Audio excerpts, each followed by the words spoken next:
The following report will track the reasons behind failure to reach an extension of the truce. In 2014, fighting broke out between the Houthi rebels supported by Iran and the government. According to the UN, the war has directly and indirectly resulted in the deaths of hundreds of thousands of people and has caused the biggest humanitarian disaster in history.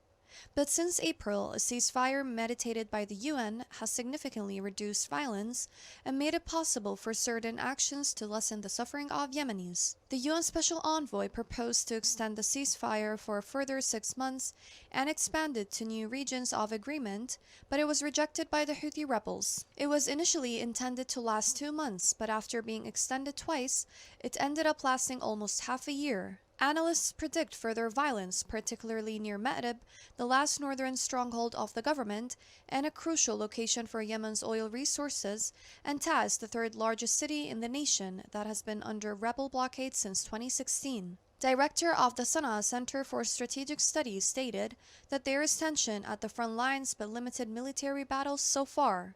He continued by saying that violent clashes between Ma'rib and Taiz are expected to happen in the next days, maybe in an effort to get further concessions from the coalition. In addition, some observers believe the UN will try again to persuade the rebels to agree to another ceasefire. Analysts agree that the failure to extend the truce will have a negative impact on the Yemeni people.